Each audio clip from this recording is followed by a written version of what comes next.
Bom, eu sou professora do Departamento de História, Socorro Abreu. Eu estou, como o conjunto dos professores de História, muito preocupados, e o conjunto da sociedade democrática que nós temos, muito preocupados com o momento atual que a gente vive, porque, entre outras coisas, está se fazendo o tempo todo apologia à tortura, está se fazendo o tempo todo... os setores da direita, né? A gente tem um candidato fascista. Então, esse candidato e o que ele representa o contrário da democracia, porque, veja, não tem vez para os trabalhadores, não tem vez para o movimento LGBT, não tem vez para os movimentos sociais, não tem vez para as mulheres, não tem vez... Porque as afirmações que são feitas, elas vão muito no sentido de combater, não é no sentido de se irmanar com a população, mas é no sentido de usar da ideia de autoridade, da ideia de força, da ideia de truculência, que são coisas que nós vivemos no período da ditadura. A ditadura que durou 21 anos, eu acho que às vezes as pessoas não lembram muito bem ou acham que a ditadura combateu aqueles que se colocavam contra ela. É claro que as pessoas precisavam se colocar contra a ditadura, porque a ditadura tirou um presidente eleito democraticamente e instituiu os militares no poder. Agora veja, ela instituiu a tortura. Quando a gente fala essas coisas, veja, a tortura é crime.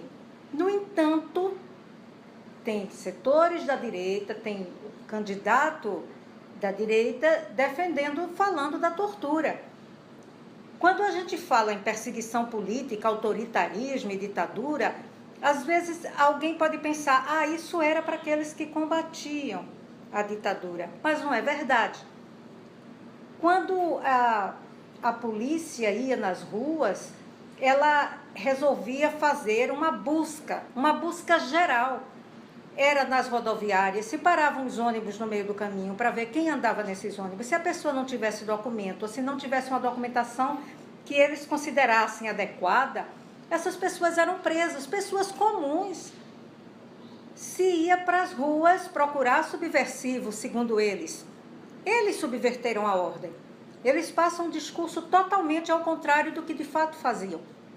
Agora, quando entrava num quarteirão para procurar pessoas, procurava de casa em casa, e quem não tivesse de acordo, quem tivesse um livro que eles considerassem diferente, teve gente que foi presa porque tinha um livro, o vermelho e o negro. Tem o vermelho, então é comunista. Então se prendiam pessoas comuns. Não é nessa história, e se prendessem subversivos, estava muito errado, porque os subversivos foram eles que tomaram o poder. Eles não só torturavam, como torturavam, matavam, desapareciam com pessoas. Isso ao contrário do que a lei dizia. Porque a partir do momento em que a pessoa é presa, por exemplo, essa pessoa fica sob custódia do Estado e o Estado responde pela vida dela.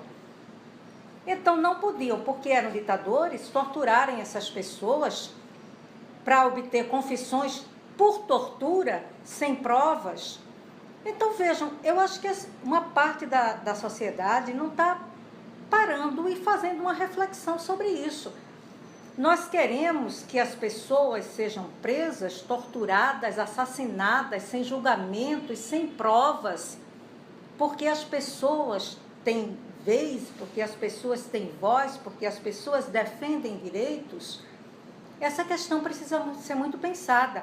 A criminalização, quando chega, não é só para um criminoso, não. Ela é generalizada. A gente está vendo isso nas ruas. Pessoas com a camisa do candidato Bolsonaro assassinando outros.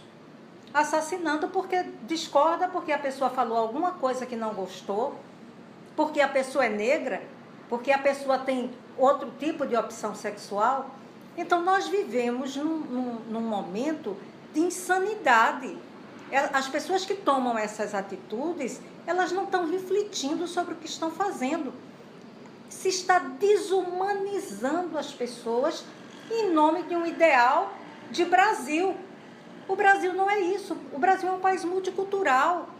O Brasil é um país de muitas raças. Isso nos torna diferentes, isso nos dá uma identidade, isso precisa ser valorizado. É todo esse povo que constrói o país, e não como a gente está assistindo hoje. E muitas vezes os poderes instituídos se omitem.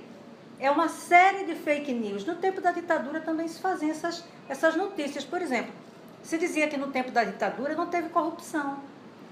O que não existia era liberdade para se publicar as coisas. Então se sabia meia voz, porque tudo era escondido. Mas já existem pesquisas sobre isso, mostrando que a corrupção, por exemplo, existia na ditadura. Muitos membros do Exército ocupavam postos na hierarquia, ocupavam postos de civis, ocupavam postos na burocracia. Então vejam, essa ideia de considerar que aquele era um período bom, um período em que o salário era totalmente controlado, não se podia fazer greve. O direito de greve, que é um direito que assiste a qualquer trabalhador, em todos os países democráticos do mundo, esse direito era impedido. Você não podia fazer uma greve, você não podia fazer aumento de salário. Meu marido foi preso porque estava panfleteando numa greve.